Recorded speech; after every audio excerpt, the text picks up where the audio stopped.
Welcome to Night Stories from VHS Era. You've arrived at a place where the glow of old television screens, the hum of rewinding tapes, and the softness of forgotten childhood dreams come alive once more. Each night will take a quiet journey back in time to sleepy suburbs, moonlit driveways, warm summer breezes, and the kind of memories that feel just a little too magical to be real. Here you don't need to worry. Just press play and let the night unfold.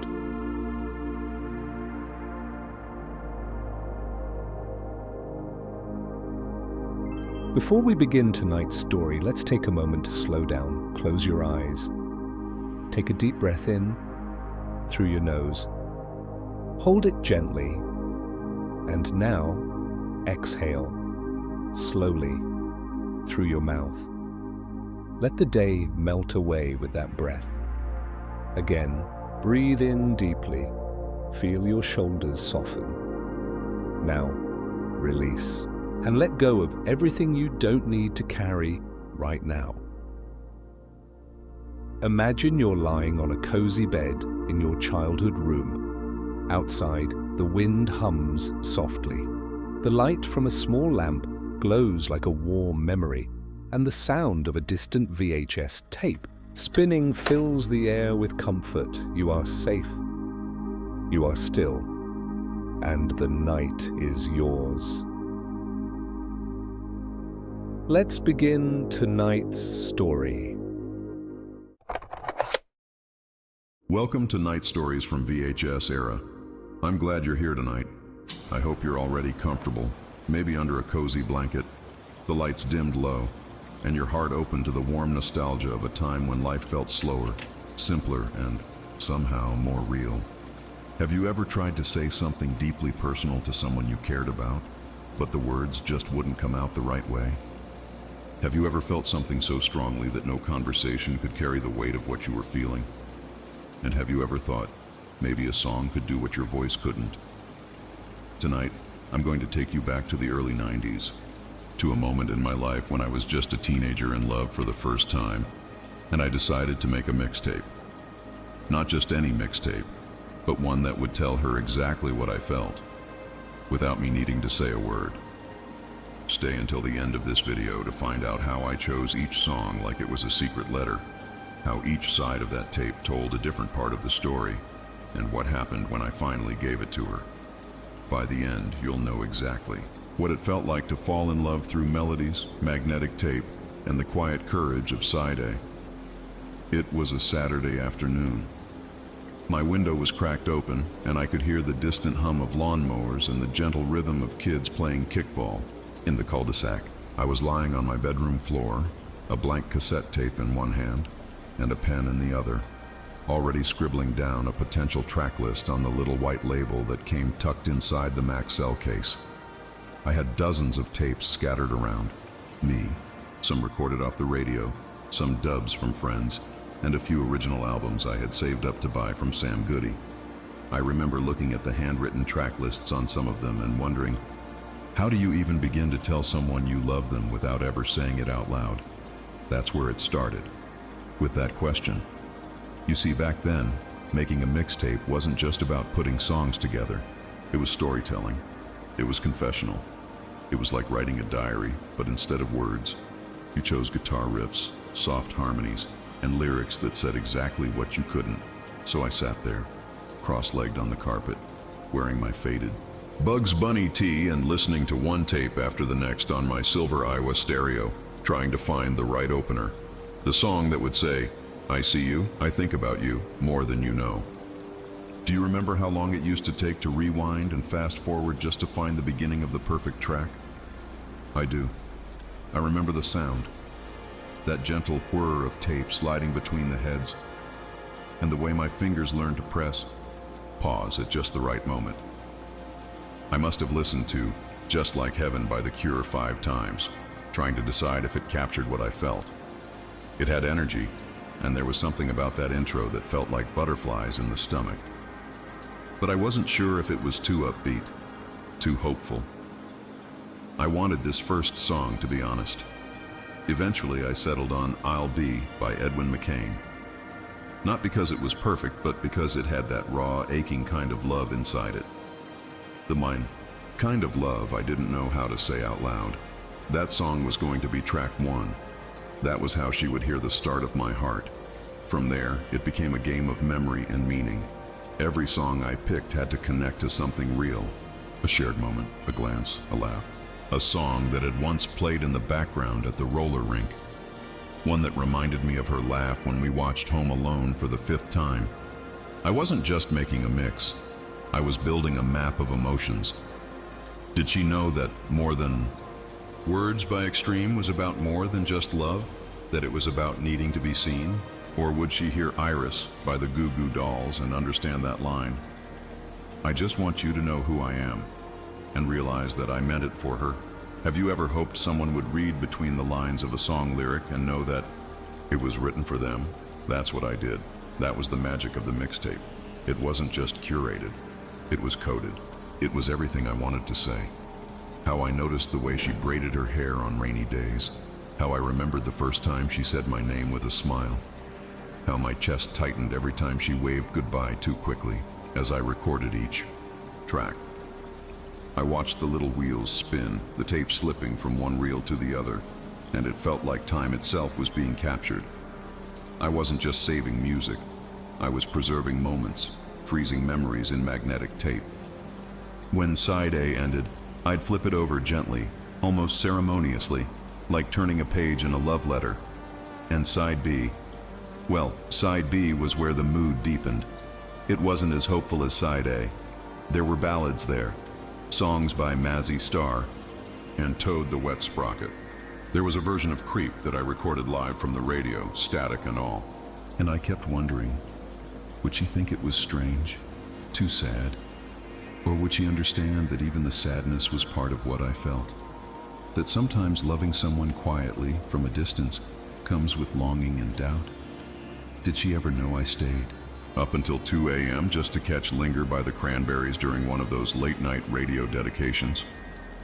I pressed record right as the DJ said, "This one goes out to someone who's still holding on." And I smiled, because in a way, it was going out to her. The hardest part wasn't choosing the songs. It was deciding the order. The order mattered. You couldn't go from Fade Into You to You Make My Dreams without ruining the emotional flow.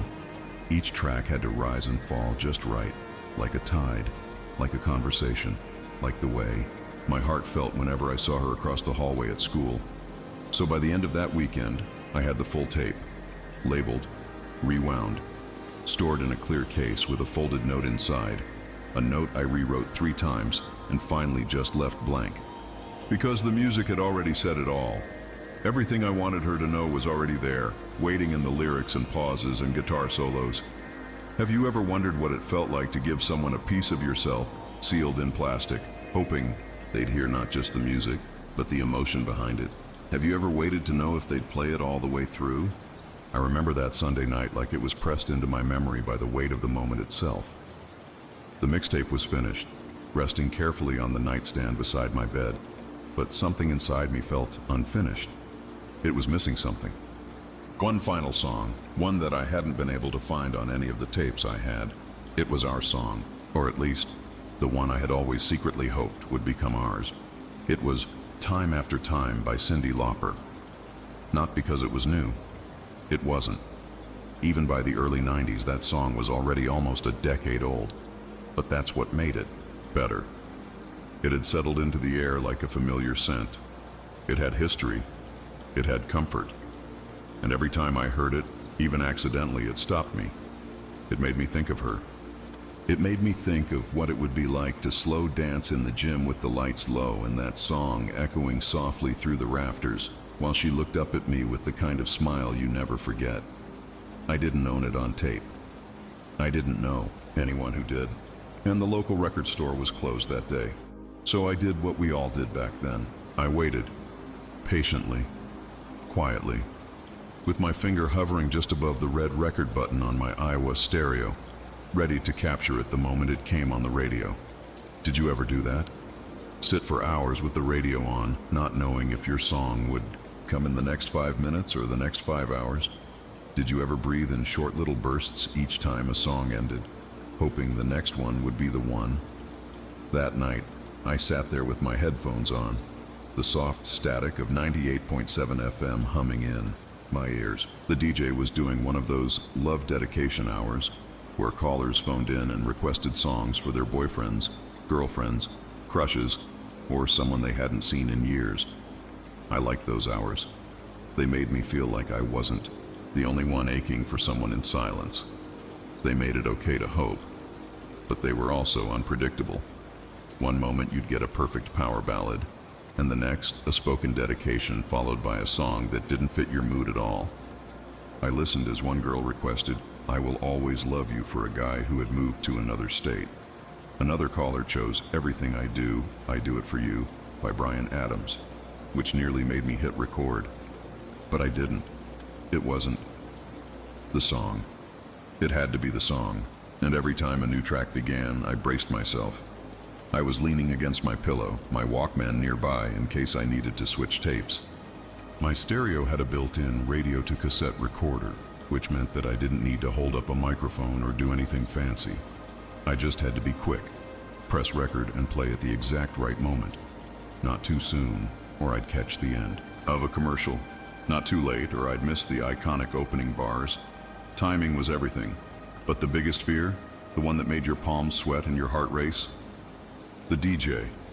You could spend hours waiting, pacing your room, tapping your pen against your notebook, pretending to study, only to hear the very first notes of your favorite song start. And then the DJ's voice would slide in like a wrecking ball. "Here's a classic one from Cyndi Lauper," he'd say. Or worse, "Don't go anywhere. We've got more coming up after this." And his voice would sit there, right on top of the first few seconds, like a footprint in fresh snow. Have you ever been that close to perfection, only to have it smeared by a voice that didn't belong to the moment? I waited for nearly 3 hours that night, long after my parents had gone to bed.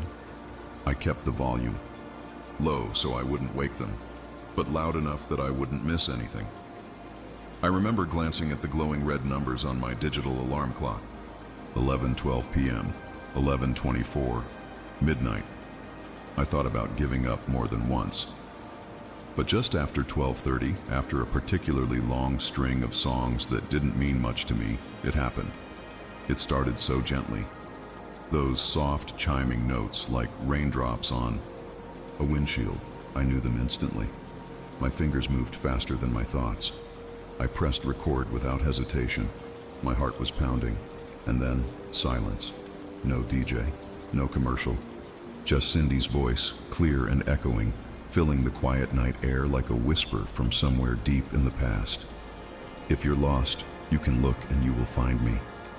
I closed my eyes. I didn't move. I didn't breathe too hard.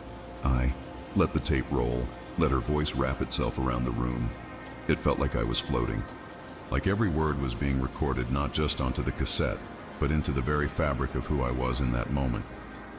When the final chorus faded and the song ended, I pressed stop. I sat there for a long time, just looking at the spinning reels, slowing to a halt. That was it. The last piece, the final song. It was perfect. No interruptions, no DJ chatter. Just music, pure and unfiltered, like it was meant to be. And for a moment, I felt something close to peace. Do you remember how proud you felt when you finally captured a song without any noise over it? Do you remember how it felt like you had done something almost sacred? The next day, I rewound the tape and carefully inserted that final song at the very end of side B. I didn't care that the levels weren't perfect. I didn't care that you could hear the faint click of the pause button or the soft static at the beginning, because to me, that song carried all the weight of the night before. It carried the hours of waiting, the quiet hope, the little victories, and tiny heartbreaks that came from missed chances. It carried love. When I handed her the tape later that week, it was after school. I was nervous. I had wrapped it in notebook paper, folded neatly with her name written in blue gel pen on the front. I didn't say much, just smiled, shrugged a little. She took it and smiled back. I don't know if she ever listened all the way through. I don't know if she ever got to that last track and wondered how long I had waited just to record it. Maybe she never played it at all. Or maybe, just maybe, she sat in her own room that night with her own stereo and let the music tell her everything I couldn't say. What I do know is that I remember. I remember what it meant. I remember the quiet patience, the hope, the joy of hearing a familiar chord fall perfectly into place after hours of anticipation. Because sometimes love doesn't look like grand gestures or poetic words. Sometimes love is waiting quietly beside a radio in the stillness of your childhood bedroom, just to capture a song that might tell someone how you feel. And somehow, that kind of love feels even more real. There was a secret to making a mixtape feel like more than just a collection of songs. Anyone could hit record and stack tracks one after the other, but that wasn't enough. A real mixtape, one that spoke, one that meant something, needed precision. It needed timing. It needed soul. And that meant rewinding, adjusting, listening, trying again, until it felt right. After I gave her the tape, I went home feeling a strange mix of pride and panic. Pride, because I had done it. Panic, because I didn't know what she'd think.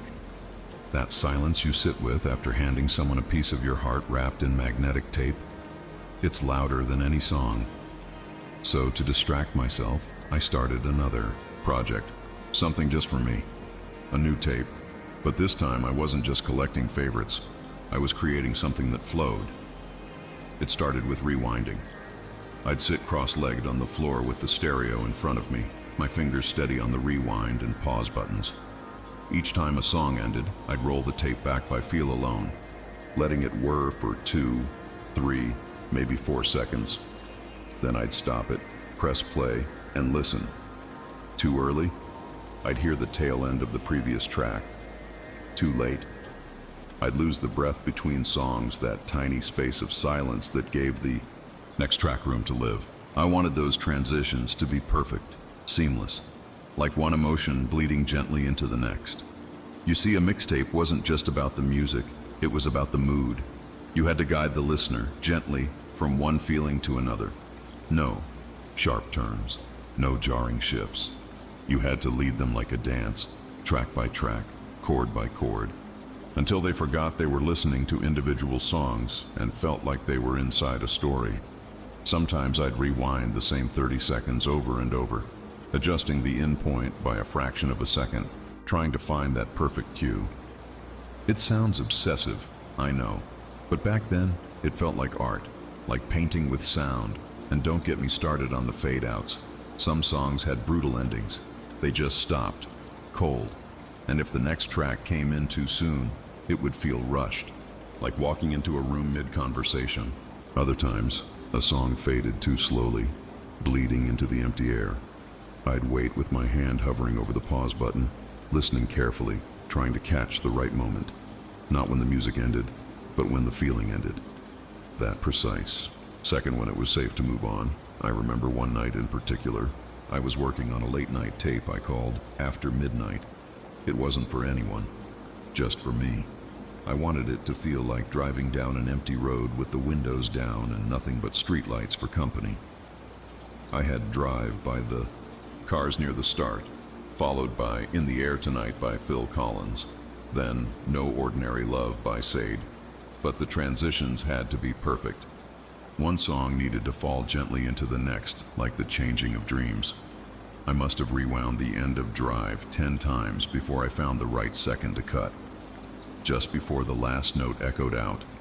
Then I paused, took a deep breath, and let Sade glide in with that warm, honeyed voice like the night itself taking a deeper breath. And when it worked, when two tracks fit together so smoothly you forgot they were separate, it felt like magic. Like I had bent time just a little. Have you ever listened to a mixtape so many times that you couldn't hear the song separately anymore? That one always reminded you of the other? That's what happened with that tape. For years, whenever I heard Drive, my mind would expect Sade to start singing right after. It was hardwired. My own little universe of sound. It wasn't just about order. It was about storytelling. A good mixtape had a beginning, a middle, and an end. It opened with something that caught your ear. Not too upbeat, not too slow. Something that said, "Come in, sit down, stay a while." The middle took you deeper, into memory, into longing, into something you didn't even know you needed. And the ending, oh, the ending. It had to land like a final word you'd carry with you into sleep. I'd rewind entire sides just to hear how the last two songs flowed together. If they didn't feel right, I'd start over. Sometimes I'd replace a track completely. A mixtape wasn't finished when the tape was full. It was finished when it felt full. When nothing could be added or taken away without losing its shape. People didn't always understand why I took so long making them. "It's just music," someone said once, but it wasn't. Not to me. It was emotion in order.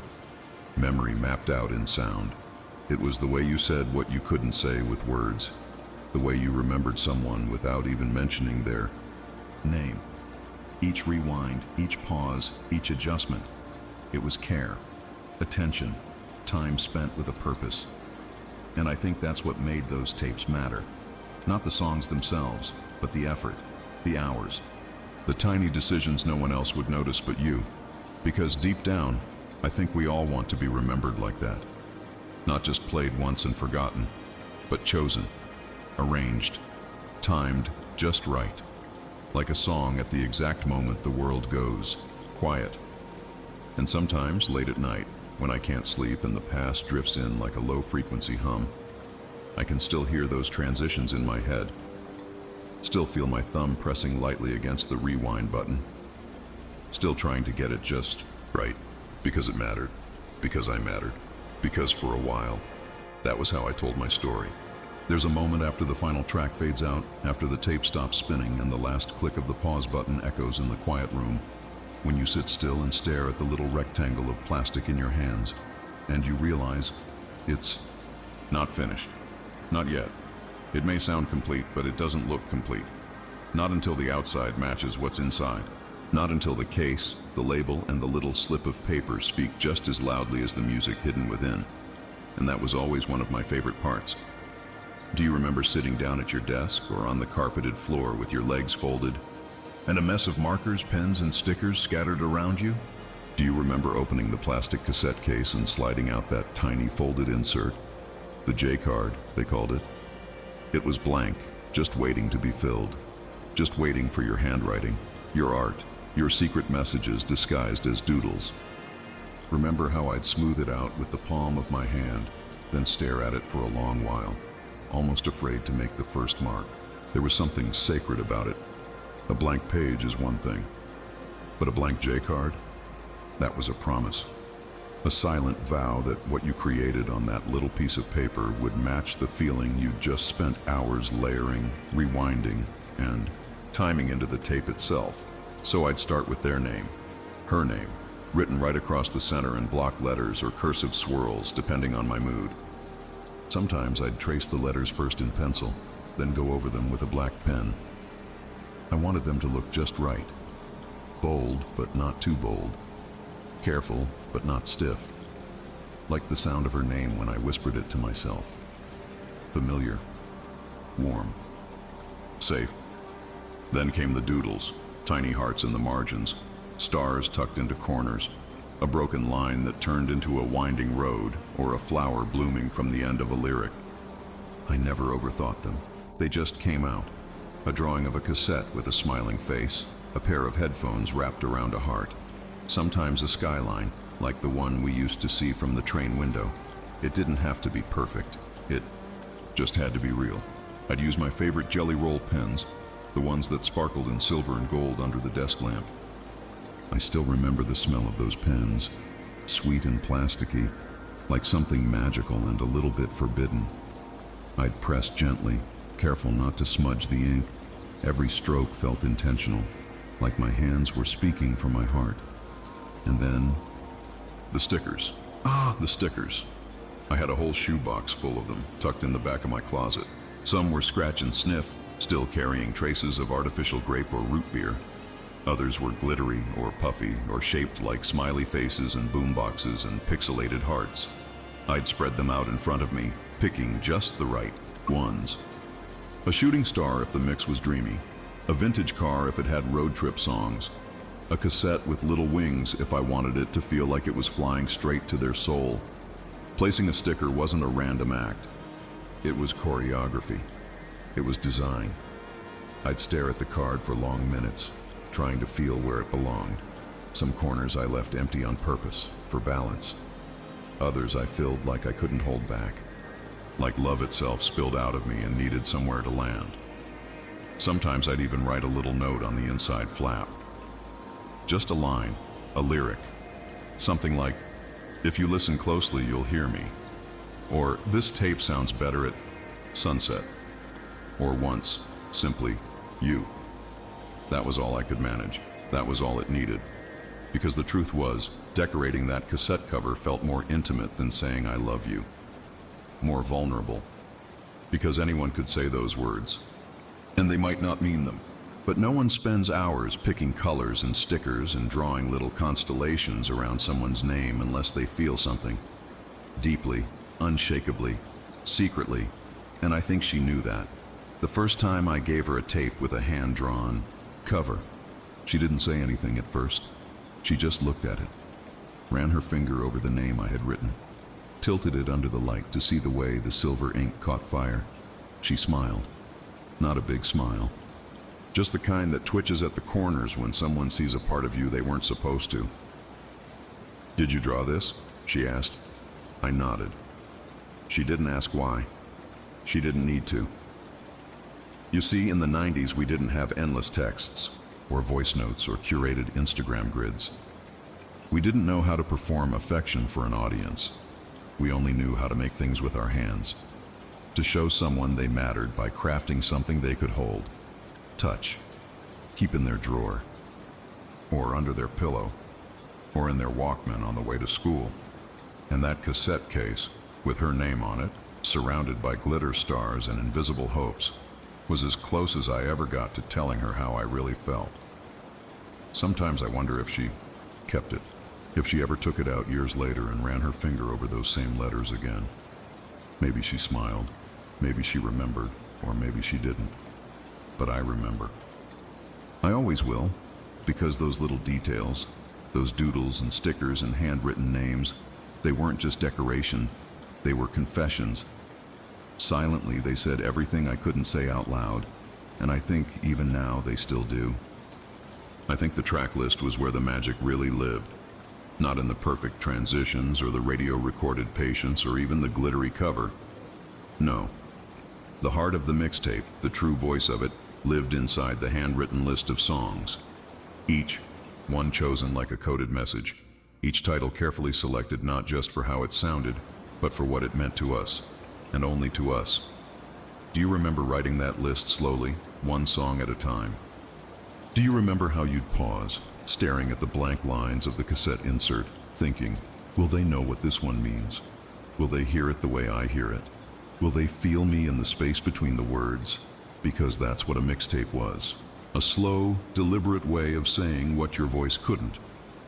A translation of feelings into music, into lyrics that could hold your longing, your wonder, your quiet fear of being misunderstood.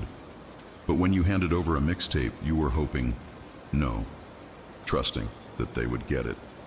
And with her, I believed she would. Each song I added to that list was a sentence I didn't know how to say out loud. A confession, a hope. Sometimes a memory we had shared turned into melody. Other times it was a wish for something more. A love that hadn't fully bloomed yet, but lived in between bass lines and choruses. The first track was always important. It set the tone. And I remember opening with Friday I'm in Love by The Cure, not because it was my favorite, but because Friday was the day we'd always end up at the same bus stop. The day she'd wear that faded denim jacket with the torn sleeve. The day she once said, Fridays feel better when the sun's out. And that song was a Friday. Sweet, light, hopeful. Just like her. I followed it with Something Changed by Pulp. She wouldn't know at first that I chose it for the line, I wrote this song just to remember the day.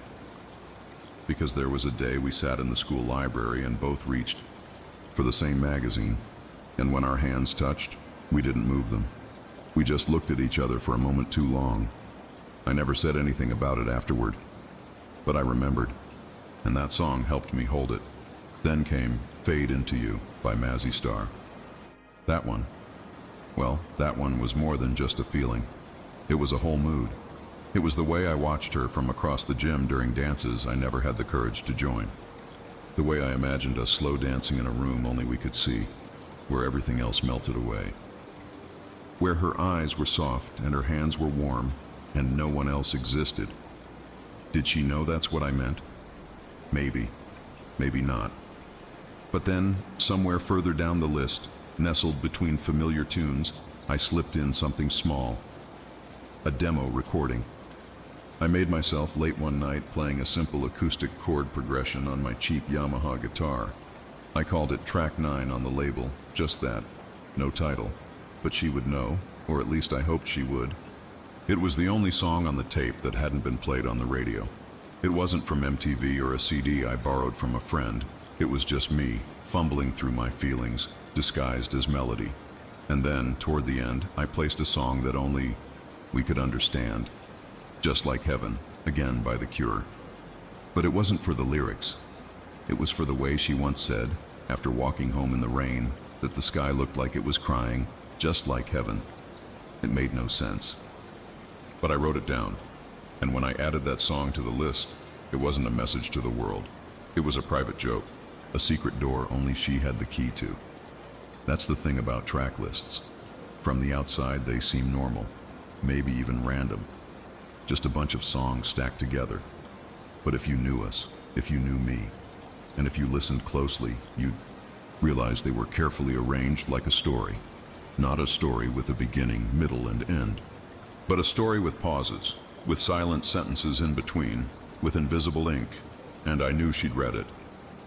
I imagined her tracing the list with her finger, stopping when she saw Dreams by the Cranberries, remembering the time we talked about what our lives would look like if we ever left this town, or No Rain by Blind Melon, which we once sang together, sitting on the curb outside the video store while sipping orange sodas.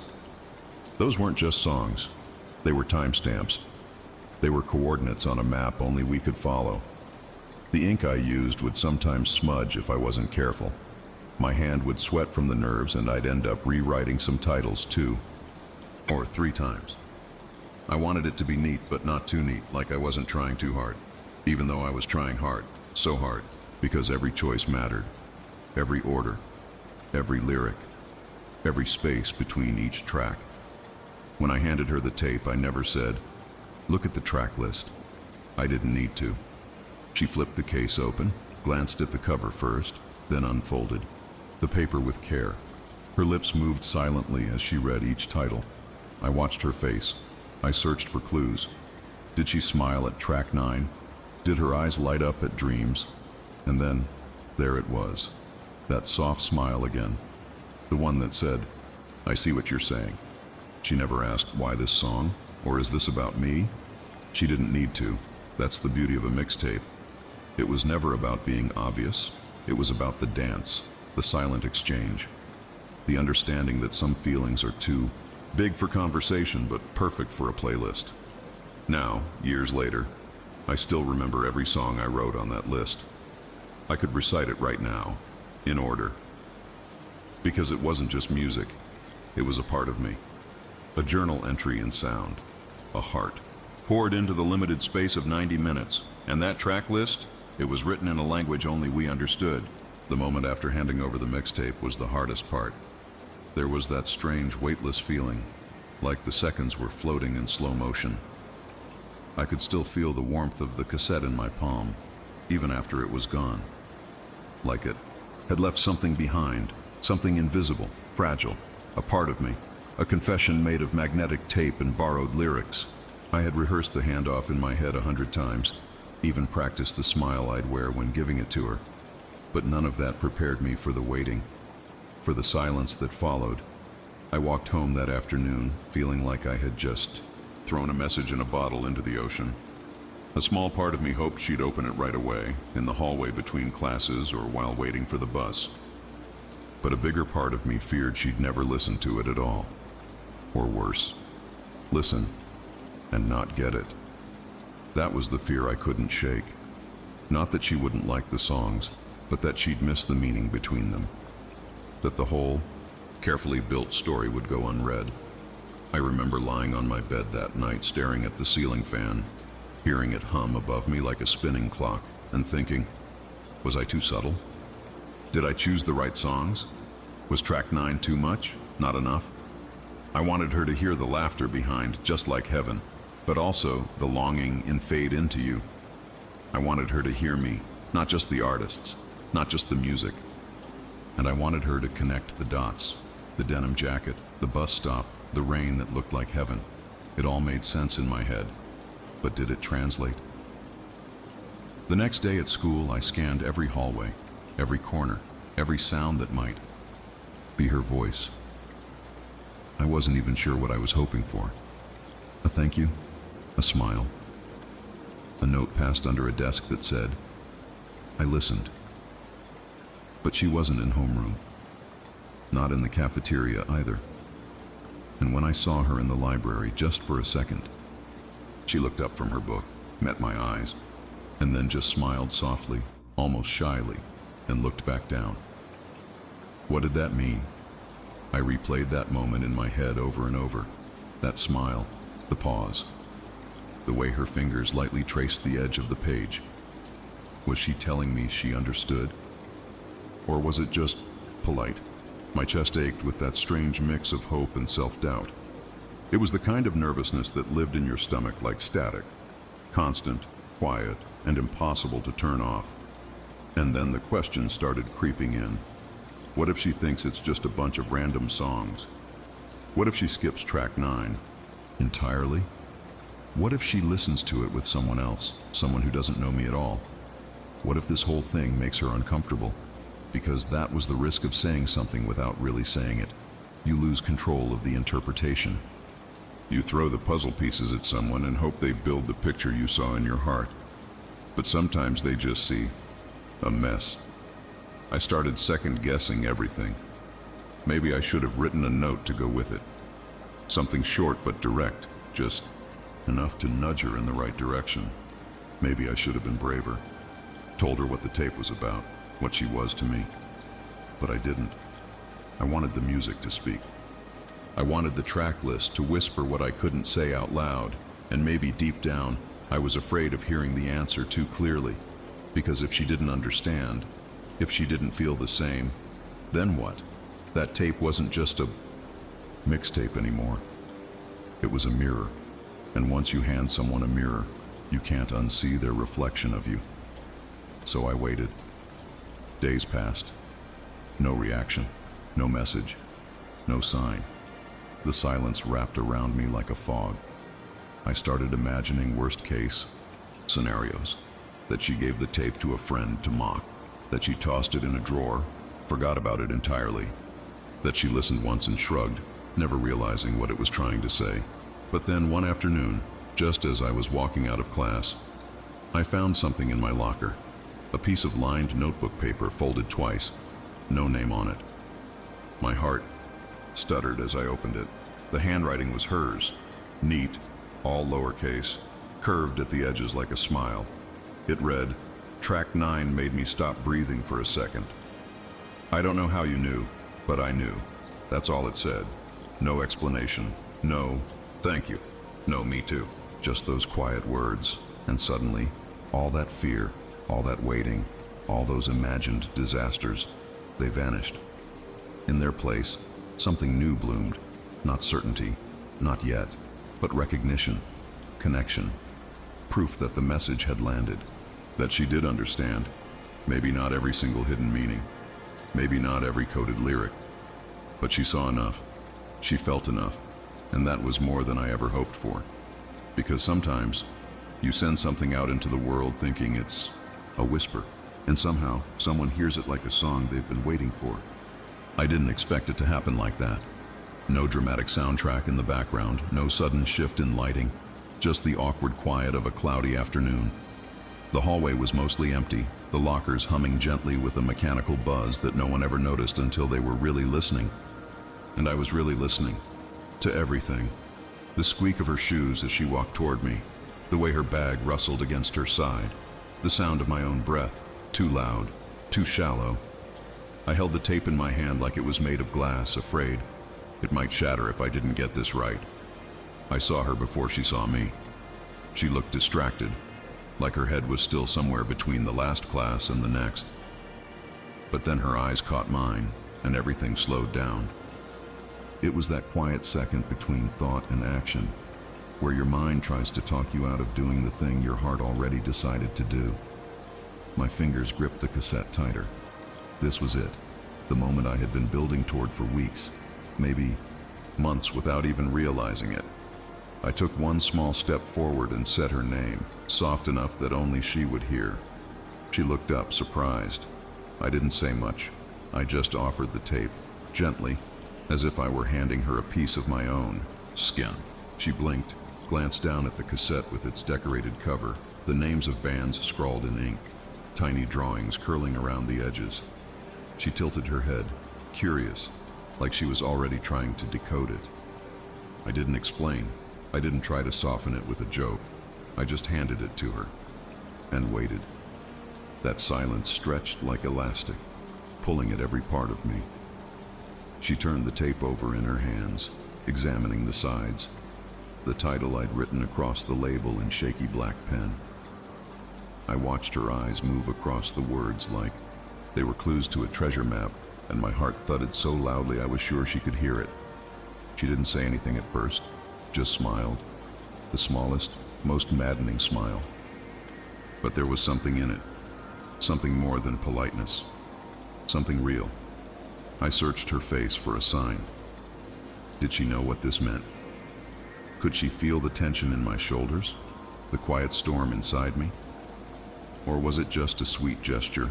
To her, something nice from a friend who liked making mixtapes.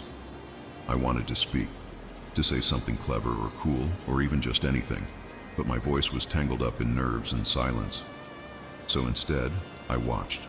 I watched as she held the tape, like it was something precious. I watched as she looked back at me, her eyes softening with a kind of understanding that made my throat tighten. She nodded, just once, as if to say, I get it, and in that moment, without a word exchanged, everything felt suspended in a kind of quiet magic. Not resolved, not defined, but understood. Like we were both standing on the edge of something new, too careful to name it, too curious to walk away. The silence between us wasn't empty. It was full of the things we hadn't said, the feelings tucked inside bass lines and bridges, the messages stitched into lyrics I'd chosen like confessions. When she finally walked away, the tape still in her hand, I stood there for a while longer, letting the silence settle around me like dust. My fingers still tingled from where hers had brushed them. And though she hadn't said anything, no compliment, no reaction, no promise, something in her eyes had told me enough. Sometimes silence says everything. That night, I couldn't sleep. I lay in bed staring at the ceiling, watching the shadows dance across the popcorn texture as headlights passed on the street outside. My Walkman was beside me, the same Maxell cassette I'd used to test the tape, now quiet, no longer spinning. The glow of my alarm clock painted the room in soft red digits, ticking forward, minute by minute, while my thoughts spiraled in circles around one impossible question. Was she listening to it now? I imagined her room. I had only seen glimpses of it through the windows when I passed her house walking home.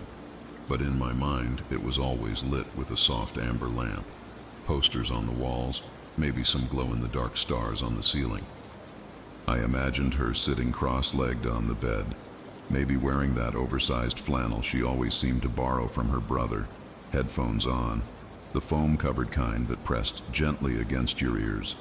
Not earbuds, not yet, just soft, round, cushions that made the world outside feel miles away. I saw her pressing play, heard the faint click of the cassette deck as it locked into motion. The tape would begin with a light scratch of static, then those first few notes. The song I had chosen so carefully because it said everything I couldn't. I imagined her eyebrows lifting slightly at the opening chords, a faint smile pulling at the corners of her mouth. Maybe she closed her eyes. Maybe she lay back on her pillows, letting the lyrics wash over her, each line a thread in the tapestry of what I had tried to say without ever speaking. Did she notice the order of the songs? How one led into the next like a conversation? I pictured her nodding slowly, following the rhythm, catching the subtle shift in tone when the fifth track came in, that one soft, aching ballad I was almost too shy to include. The one that whispered, not shouted, what I felt. Would she understand? Would she know the way my heart beat in time with that song whenever I played it alone? I thought of her staring up at her ceiling, just like I was, hearing my voice not through words but through the choices I made, the silences between the tracks, the way the choruses built and fell like waves. I wondered if she would rewind any of them, if a certain lyric would hit her the way it hit me, if she would reach for her stereo the second a song ended, just to hear it again. Maybe she would mouth the lyrics to herself, lips barely moving, heart wide open. In my head, the scene played out with such clarity it felt real. I imagined the moonlight slipping through her blinds, casting striped patterns across her walls, while my tape turned quietly in her boombox. I imagined her fingertips tapping along with a drum beat, the way she sometimes did in class when she was deep in thought. I imagined her smiling at a certain line, tilting her head like she'd just solved a puzzle. Maybe she even whispered, "Wow," without realizing it. And maybe, just maybe, she thought of me. The thought made something twist gently in my chest, a kind of aching hope that was both beautiful and hard to bear, because I didn't know. I couldn't know. All I had were these images stitched together from memory and imagination, playing like a movie only I could see. But in that movie, she loved it. She felt what I felt. She got it. Did she listen all the way through? Did she reach the last track and sit in silence for a second after it ended, like I always did? Did she flip the tape over and start again? Did the song stay with her, echoing in her head as she drifted off to sleep? I hope so. Lying there in the quiet, with the whir of my ceiling fan and the distant hum of a passing car, I imagined her more vividly than I ever had. And I realized that maybe this was the closest we'd ever been. Me in my bed, heart full of questions, and her maybe in hers, holding the answers in her hands, pressed against her ears. And if she was listening, really listening, then maybe she heard me. The next few days felt like walking through fog. I was still doing the usual things, going to class, flipping through issues of Nintendo Power during lunch, riding my bike through the back roads after school, but my mind wasn't really there. It kept drifting back to her, to the cassette I had given her, to the way her fingers had brushed mine when I passed it over. I kept wondering what would happen next. Would she say something? Would she bring it up? Would she, maybe, make one for me too? It was funny how a small plastic rectangle wound up with a spool of magnetic tape could hold so much meaning. But I guess that's what love was like back then. Subtle, quiet, full of waiting and hope. You didn't text someone. You didn't DM or post a playlist online. You sent your heart on a cassette tape, and then you waited, and waited. I kept playing it over in my head. Every time we crossed paths at school, my chest would tighten just a little. I'd catch a glimpse of her in the hallway, pulling books out of her locker, and wonder, was she different now? Had she listened to it again? Did the lyrics mean something to her now that she knew they were for her? Then, one afternoon, everything changed. I was at my locker, pretending to dig for my binder, when I felt a tap on my shoulder. I turned, and there she was.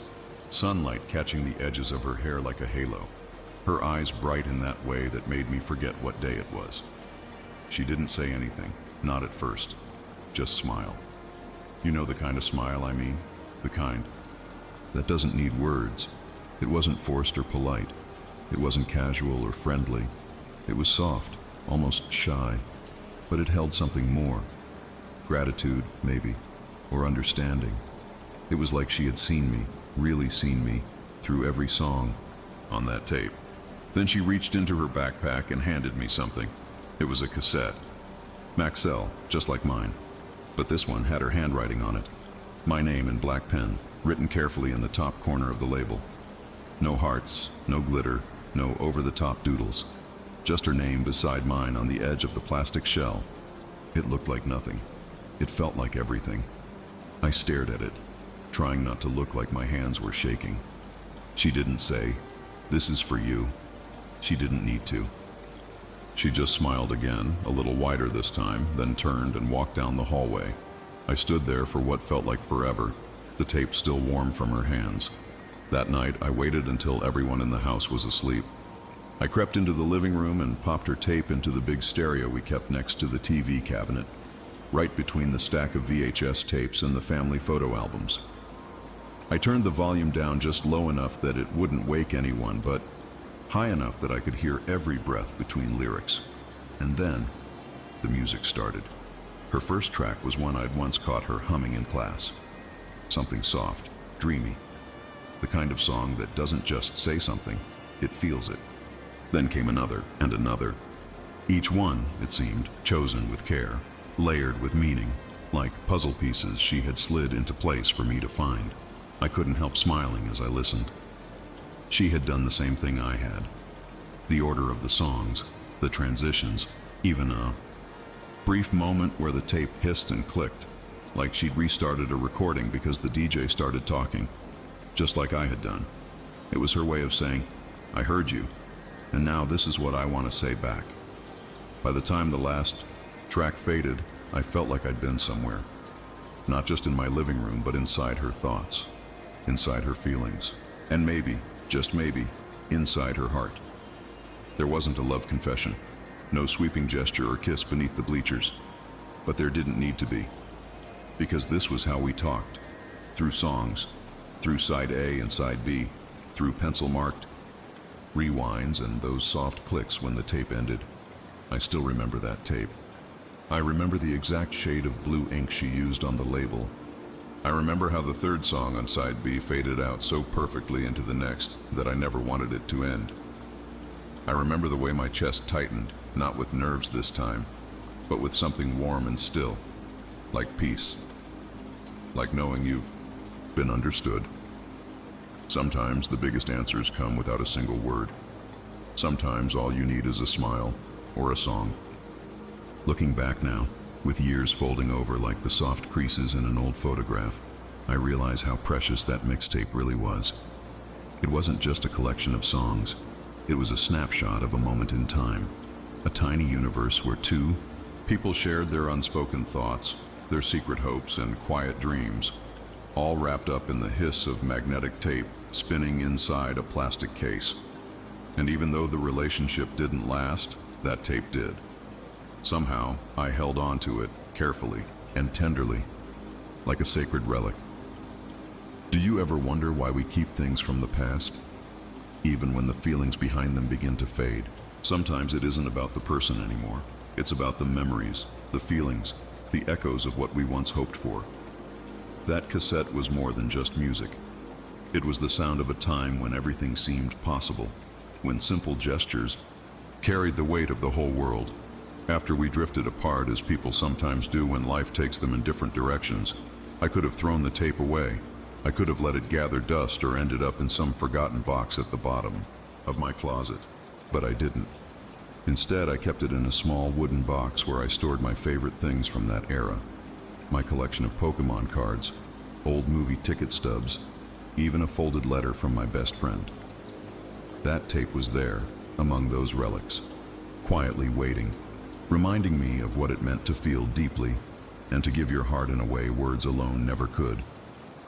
Listening to it years later, the music was grainy, the vocals sometimes muffled, but the emotions came through so clearly. Each track still whispered its secret message to me as if it had been recorded yesterday. I remember wondering if she ever listened to it again. Did the songs still hold the same meaning for her? Did they bring back the warmth of that first shy smile, or the nervous way she had handed me that return tape? I don't know. maybe some things are better left unanswered. Maybe the magic lies in the not knowing. Sometimes I play that mixtape when I need to remember how it felt to be young and hopeful, when love was something you could hold in your hands, press play on, and listen to over and over. It reminds me of a time before everything was instant, before emotions were shared with a swipe or a double tap, a time when patience was part of the ritual and love letters came on tape. Do you remember the quiet anticipation of waiting for your favorite song to start on the radio? The thrill of pressing record at just the right moment, hoping the DJ's voice wouldn't drown out the first note. The hours spent rewinding and timing each track to flow perfectly, like a secret conversation between two hearts. The careful decoration of the cassette cover, the hidden meanings in the track list, the nervous hope that the person would understand your message without you having to say a single word. All those memories live inside that tiny cassette, like a time capsule from a simpler era. And even though the story didn't end with a happily ever after, the music still plays on.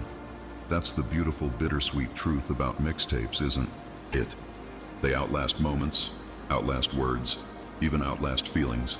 They carry a piece of us, a message straight from the heart, long after the story has changed. So, if you still have an old tape like that somewhere, tucked away in a drawer or a box, maybe take it out tonight. Put on some headphones, press play, and listen. You might just hear the echoes of your own story, the melody of a time when love was something you made with your own hands, one song at a time. Thank you for staying with me until the end of this journey.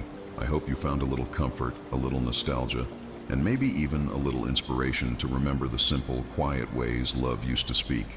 Until next time, from Night Stories from VHS Era, take care and let the music play on.